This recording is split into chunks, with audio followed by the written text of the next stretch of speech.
आओ बच्चे, आज हम लोग क्रैमर्स रूल पढ़ेंगे। हालांकि क्रैमर्स रूल पर प्रॉब्लम तुम लोगों को पूछा नहीं जाता है, पुराना बुक में एक चैप्टर दिया भी नहीं है, न्यू बुक में तुम लोगों को डाल दिया है। लेकिन चूंकि लीनियर इक्वेशन को मैट्रिक्स के विधि से हल करना हम सिखा दिए हैं तुमको, तो मेरा मन कर रहा है कि ये भी तुमको बता दें। ये भी बहुत आसान है, सुंदर है, इसलिए पढ़ने में कोई हर्जा नहीं है। तो इसलिए हम लोग क्रैमर्स रूल आज पढ़ेंगे। क्रैमर्स रूल और कुछ नहीं है। क्रैमर्स रूल जो है, जैसे हम लोग पिछले क्लास में पढ़े थे कि लीनियर इक्वेशन को मैट्रिक्स के विधि से हल करना, solving the system of linear equation by method of matrix. Cramer's rule है solving the system of linear equation by method of determinant. Determinant का चैप्टर आ गया, यानी लीनियर इक्वेशन को डिटर्मिनेंट के विधि से हल करना ही कहलाता है क्रैमर्स रूल, और कुछ नहीं है। वो मैट्रिक्स की विधि से हल किए हैं इससे पीछे। अब हम लीनियर इक्वेशन को, या 3 वेरिएबल हो चाहे 2 वेरिएबल हो, उसको हम लोग डिटर्मिनेंट के विधि से हल कर देंगे। उसी को क्रैमर्स रूल कहा जाता है। इसलिए कोई पूछे क्रैमर्स रूल क्या है, तो जवाब एक लाइन में देंगे कि solving the system of linear equations bye method of determinant, यानी डिटर्मिनेंट के विधि से एक घातीय समीकरण को हल करना ही कहलाता है क्रैमर्स रूल। क्लियर हो चुका होगा, यही है क्रैमर्स रूल। क्रैमर्स रूल का मतलब हुआ लीनियर इक्वेशन को डिटर्मिनेंट के विधि से हल करना। ये डिटर्मिनेंट का चैप्टर में लिया है। क्लियर है, आओ जरा देख लेते हैं Cramer's rule. Cramer's rule, Cramer's rule, Cramer's rule. Clear है। क्रैमर्स रूल मतलब हुआ, लिख देता हूं यहां स्टार मार्क दे करके, solving the system of linear equations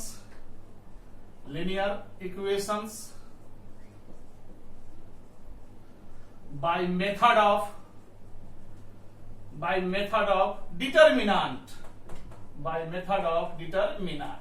यही है हमारा क्रैमर्स रूल। क्या लिखा जा, ध्यान से देखो।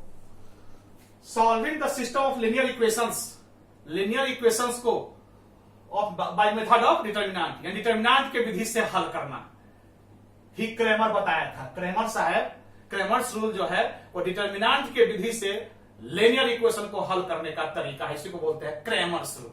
आओ पहले हम लोग 2 वेरिएबल देखेंगे, फिर 3, पहले 3 वेरिएबल देख लेते हैं, उसके बाद फिर 2 वेरिएबल देख लेंगे, जैसा को बारी बारी से। सबसे पहला linear equation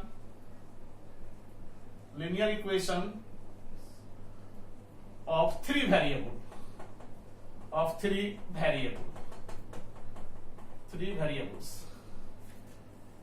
linear equations of 3 variables. सबसे पहले देखते हैं, फिर वही बात, 3 वेरिएबल का इक्वेशन स्टैंडर्ड फॉर्म में वही a1x plus b1y plus c1z is equal to d1।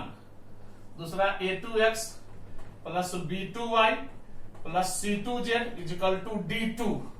और तीसरा a3x plus b3y plus c3z is equal to d3।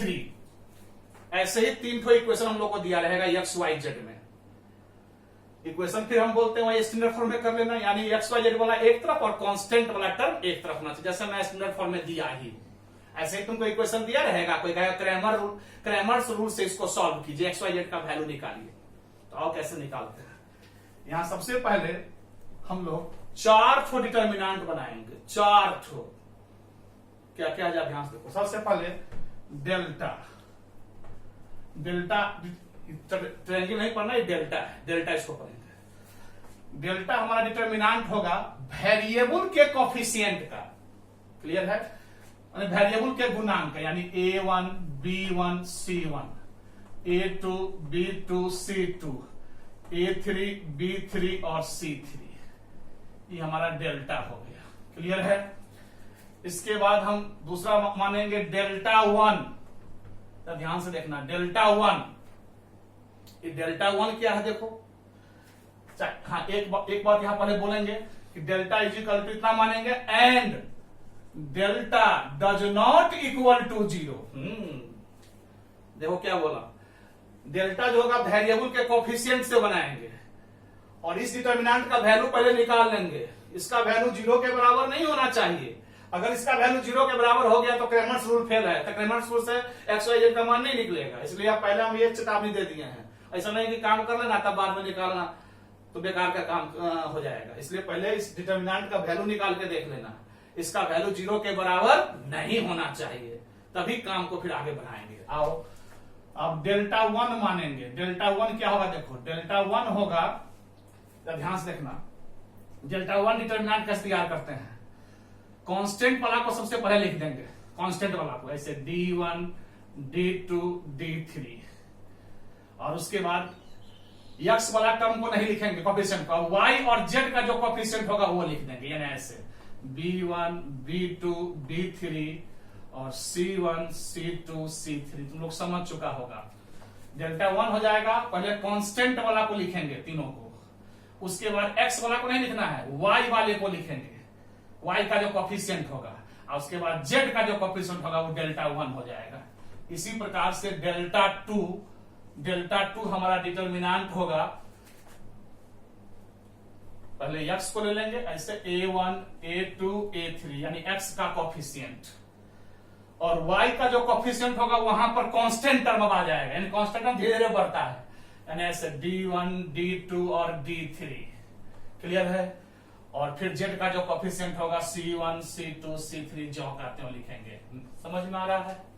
फिर डेल्टा 3 मेरा तीसरा डिटर्मिनेंट, डेल्टा 3 में जो डिटर्मिनेंट होगा उससे पहले x के कोफिशिएंट को लिख लेंगे ऐसे A1 A2 और A3, y का भी लिख लेंगे B1 B2 B3, और z वाला के नहीं लिख करके उसके यहाँ कांस्टेंट लिखेंगे D1 D2 D3। तुम लोगों को क्लियर हो चुका होगा। ये देखो मानना ही मेन डिटर्मिनेंट मानना ही है। डेल्टा हो गया वेरिएबल के कोफिशिएंट से, और डेल्टा का मान 0 नहीं होना चाहिए, तभी क्रेमर्स रूल से वैल्यू निकलेगा। क्लियर है? और डेल्टा 1 डेल्टा 2 डेल्टा 3 तीनों डिटर्मिनेंट हम माने हैं। समझ में आ रहा है? डेल्टा 1 हमारा डिटर्मिनेंट हो गया, जिसमें ध्यान सुना, डेल्टा 1 हमारा डिटर्मिनेंट हो गया जिसमें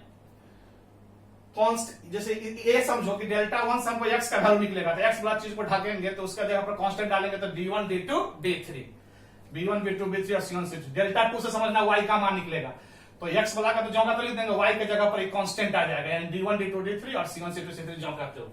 और डेल्टा 3 समझना z का मान निकलेगा, तो A1 A2 A3 जो कहते हो, B1 B2 B3 जो कहते हो, और कांस्टेंट z के जगह पर, एक बार x के जगह पर कांस्टेंट आया, एक बार y के जगह पर, और एक बार z के जगह पर कांस्टेंट आया। अब तुम लोग समझ चुका होगा। यही डेल्टा 1 डेल्टा 2 और डेल्टा 3 है। इस प्रकार से 1 2 3 4 डिटर्मिनेंट बना। पहले डेल्टा का मान निकाल लेंगे, इसका मान 0 के बराबर अगर आ गया तो यहीं पर लिख देंगे, क्रेमर्स रूल से हल नहीं होगा, इसलिए इसका मान पहले निकाल कर देख लेना, ये नॉन 0 होना चाहिए, इसे लिख दिया हूं। तब डेल्टा 1 डेल्टा 2 डेल्टा 3 निकालना, जब सब निकल जाएगा चारों डिटर्मिनेंट का वैल्यू निकाल लेंगे। डिटर्मिनेंट का ब्रेकिंग तो तुमको आता ही है, इस चारों डिटर्मिनेंट का जब वैल्यू निकाल लेंगे तो डायरेक्ट उसके बाद then x is equal to हो जाएगा delta 1 by delta, y is equal to हो जाएगा डेल्टा 2 बाई डेल्टा, और z इज इक्वल टू हो जाएगा डेल्टा 3 बाई डेल्टा। यही हमारा आंसर हो जाएगा। क्या तुम लोगों को समझ में आ गया होगा? यानी मेन 4 डिटर्मिनेंट तुमको हल करना है। ये चारों जब हल हो गया, क्लियर है, तब उसके बाद x is equal to delta 1 बटे डेल्टा जो माना रहेगा, y is equal to delta 2 by delta, z equal delta 3 by delta. इसलिए डेल्टा 0 नहीं आएगा, तो 0 आएगा तो बटे 0 हो जाएगा, तो अनडिफाइन हो जाएगा, इसीलिए कह दिया कि 0 नहीं आना चाहिए। अब तुम लोग समझ गया हो, यही x y z का मान हो जाता है, यही क्रेमर बताया हुआ था। Delta 1 by delta x, y is equal to delta 2 by delta, और z is equal to delta 3 by delta. जब क्लियर हो चुका, यही है क्रेमर्स रूल। एक एग्जांपल से हम क्लियर कर देते हैं तुमको। क्लियर है? आओ जरा देखो।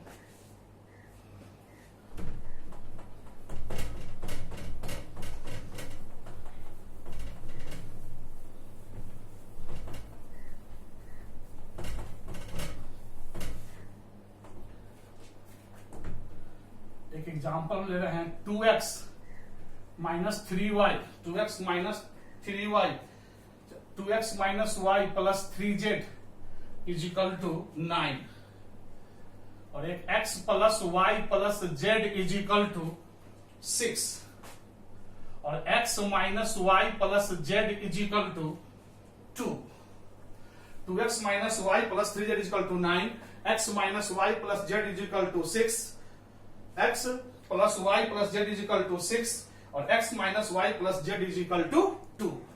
यही हमारा 3 वेरिएबल का लीनियर इक्वेशन है। और कोई कह रहा है कि find the value of X Y Z by Cramer's rule चाहे by determinant method. Cramer's rule से एक्स वाई जेड का मान निकालिए।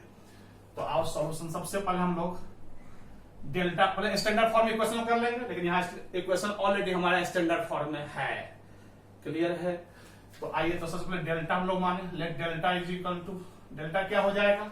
वेरिएबल का कोफिशिएंट, वेरिएबल का कोफिशिएंट। तो 2 माइनस 1 और 3, 1 1 1 1 माइनस 1 और 1। क्लियर है? अब इस डेल्टा का मान हम निकालेंगे सबसे पहले, तब डेल्टा 1 डेल्टा 2 डेल्टा 3 काम करेंगे। इसका मान निकालते हैं। फर्स्ट को सेम तोड़ लेते हैं। तो 2 इंटू 2 से रो और कॉलम ढक गया, तो 1 इंटू 1 तो 1 आई हो गया, माइनस माइनस प्लस 1। ठीक है? फिर माइनस 1 होगा तो माइनस माइनस प्लस 1 हो गया। फिर माइनस 1 से रो और कॉलम ढका तो 1 इंटू 1 तो 1 हो गया, और 1 में से 1 गया तो 1 0 हो जाएगा ये। अब प्लस 3 से रो और कॉलम को ढक देंगे तो 1 इंटू माइनस 1 तो हो गया माइनस 1, और 1 इंटू 1 तो 1 हो गया माइनस 1। इस प्रकार से 1 1 2 2 4 हो गया, ये तो 0 हो गया। माइनस 1 और माइनस 2 तो माइनस 2 और 3 माइनस 6 हो गया। इस प्रकार से इसका वैल्यू हम लोग को निकल गया -2, यानी 0 नहीं आया। क्लियर है? अगर 0 आया था तो फिर क्रैमर्स रूल से इस हिसाब को हल नहीं कर सकते थे। तो -2 हमको आ गया, नन 0 आया तो हम लोग अपने काम को बढ़ाएंगे। अब आओ डेल्टा 1 हमारा होगा क्या बताओ? डेल्टा 1 वही x के जगह पर कांस्टेंट डालेंगे तो 9 6 और 2। y का कोफिशिएंट जो करते हो तो -1 1 और -1, -1 1 और -1। क्लियर है? और z का कोफिशिएंट 3, z है 3 1 और 1। क्लियर है?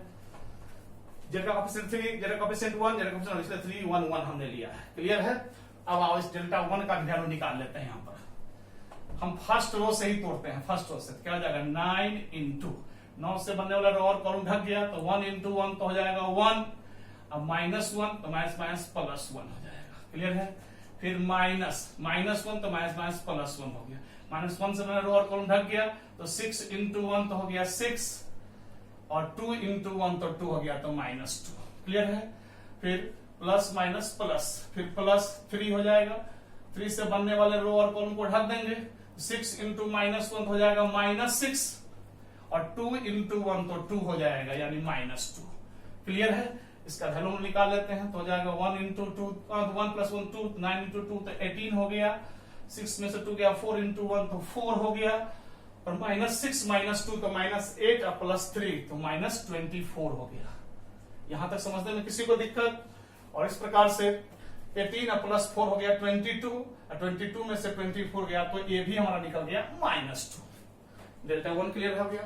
अब आइए डेल्टा 2 निकालते हैं। डेल्टा 2 डिटरमिनेंट कैसे होता है ये भी क्लियर है तुम लोग को। अब x वाला का कोफिशिएंट जो करते हो तो 2 1 1 2 1 1, और y के जगह पर कांस्टेंट टर्म आ जाएगा तो 9 6 और 2, और z वाला जो करते हो तो 3 1 1। क्लियर है? ये हमारा डेल्टा 2 हो गया। अब इसका वैल्यू निकाल लेते हैं। फर्स्ट से इसको तोड़ते हैं तो 2 हो गया, 2 से बनाना रो और कॉलम ढक देंगे तो क्या हो जाएगा? 6 इंटू 1 तो 6 हो गया, और 2 इंटू 1 तो 2 तो -2। फिर -9 हो गया। फर्स्ट रो से ब्रेक कर रहे हैं। -9 9 से बनने वाले रो और कॉलम ढक गया तो 1 इंटू 1 तो 1 हो गया, और 1 में से 1 गया तो ये भी 1 हो गया। क्लियर है?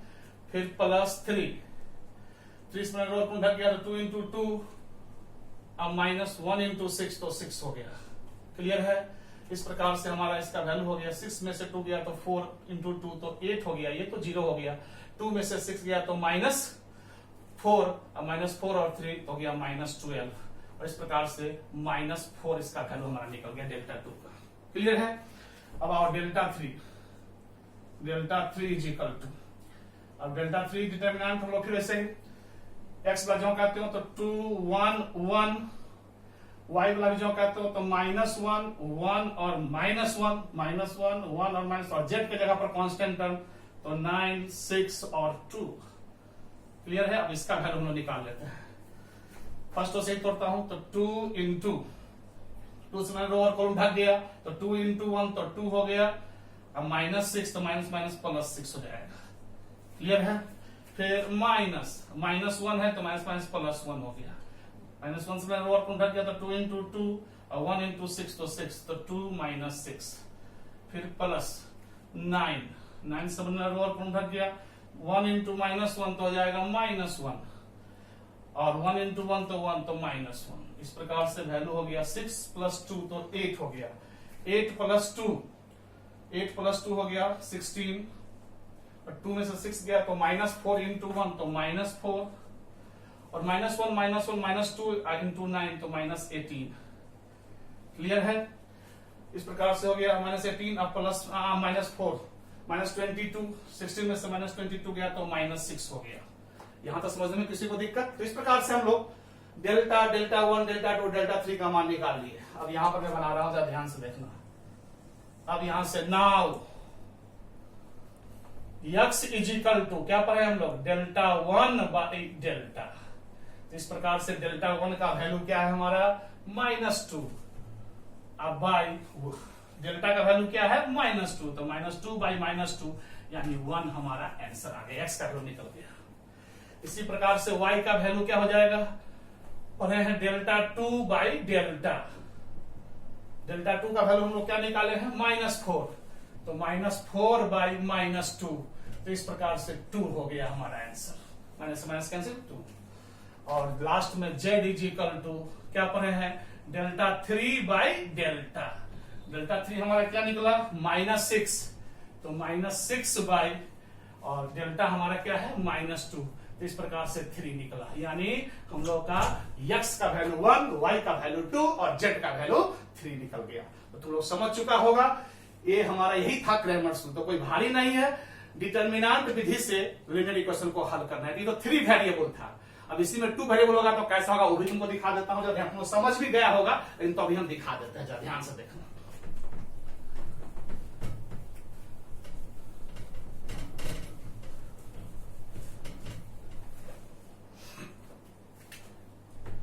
पहला वो बता देते, दूसरा हो गया linear equations of two variables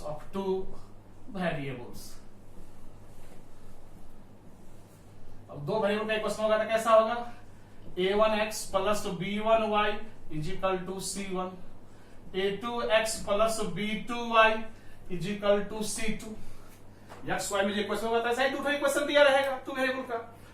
सबसे पहले हम लोग इक्वेशन का स्टैंडर्ड फॉर्म में कर लेंगे। ये बात हम मैट्रिक्स से कहते आ रहे हैं, मैट्रिक्स विधि जो हल करते थे वहीं से। स्टैंडर्ड फॉर्म बोलते हैं एक्स वाई वाला एक तरफ और कांस्टेंट वाला एक तरफ। जैसे यहाँ एक्स वाई वाला एक तरफ है और कांस्टेंट वाला एक तरफ है। क्लियर है? अब आओ, अब यहाँ पर जो स्टैंडर्ड फॉर्म है तो यहाँ पर हम लोग फिर डिटर्मिनेंट मानेंगे 3 ठो। कैसे? जो ध्यान से देखना। लेट डेल्टा मानेंगे वही वेरिएबल के कोफिशिएंट का, a1, b1, a2 और b2। और यहां पर कह देते हैं कि and delta does not equal to 0। फिर वही बात, डेल्टा का मान 0 नहीं होना चाहिए। अगर 0 हो जाएगा तो फिर क्रैमर्स रूल से ये प्रॉब्लम नहीं हल कर सकते हैं।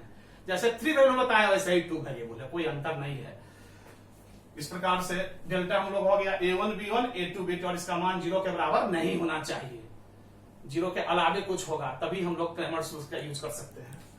और डेल्टा 1 हो जाएगा, फिर वही बात x के जगह पर कांस्टेंट आ जाएगा तो c1 c2। क्लियर है? और b1 b2 जो का, तो ये डेल्टा 1 हमारा हो गया। और डेल्टा 2 हो गया a1 a2, सॉरी डेल्टा 1 हो गया, कांस्टेंट आ गया c1 c2 b1, हाँ सही है। डेल्टा 2 हमारा हो गया a1 a2 और y के जगह पर फिर कांस्टेंट आ जाएगा तो c1 c2। तुमको समझ में आ गया होगा, a1 a2 और y की जगह कांस्टेंट आ गया तो c1 c2। तो ये हमारा डेल्टा 1 हो गया, ये हमारा डेल्टा 2 हो गया। तो डेल्टा 1 डेल्टा 2 समझ गए। जब इतना हो जाए तो नाउ क्रैमर्स बोला है कि x is equal to delta 1 by delta और y is equal to delta 2 by delta. यही हमारा आंसर हो जाएगा, यही है क्रैमर्स रूल। तो यहां तक समझने में किसी को दिक्कत? यानी मेरा यह कहना है कि क्रैमर्स रूल पर क्रैमर्स रूल पर जब भी कोई अगर प्रॉब्लम पूछे, क्रैमर्स रूल पर जब भी कोई हिसाब पूछे, तो या तो 3 वेरिएबल देगा या तो 2 वेरिएबल देगा। तो 2 वेरिएबल तुम लोग समझ चुका। ऐसे ही क्वेश्चन दिया रहेगा, हम लोग डेल्टा, डेल्टा 1, डेल्टा 2 तीनों डिटर्मिनेंट बना लेंगे और तीनों का वैल्यू निकालेंगे, निकाल के x equal delta 1 by delta, y equal delta 2 by delta करके काम कर लेंगे। समझ में आया? इसमें कोई एग्जांपल देने की हमको जरूरत नहीं महसूस हो रही है, क्योंकि 3 वेरिएबल हम दे ही चुके हैं। 2 वेरिएबल और हल्का होगा, सिंपल सा होगा। उसे कहोगे तो हम दे सकते हैं, क्या दे दे? एक एग्जांपल हम दे रहे हैं, जरा ध्यान से देखो इस पर भी।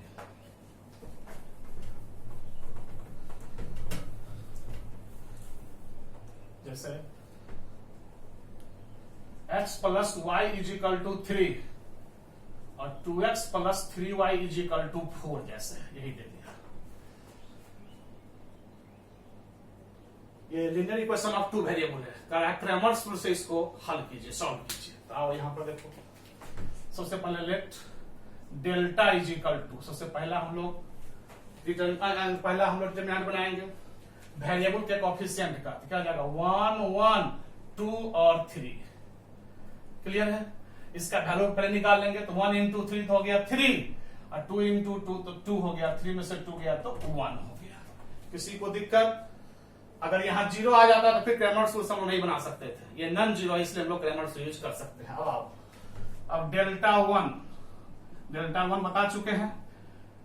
x वाले के जगह पर कांस्टेंट आ जाएगा, यानी 3 और 4 और बाकी 1 और 3 जो काटते हैं।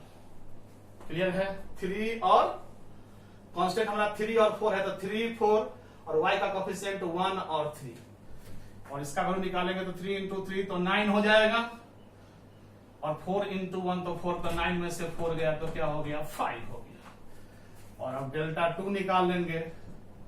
डेल्टा 2 से y का वैल्यू निकलेगा और x पर झोंकाते हो तो 1 और 2 झोंकाते हो और y वाले के जगह पर कांस्टेंट आ जाएगा, यानी 3 और 4 और इस प्रकार से इसका वैल्यू निकालेंगे तो 4 माइनस 6 यानी हो जाएगा -2।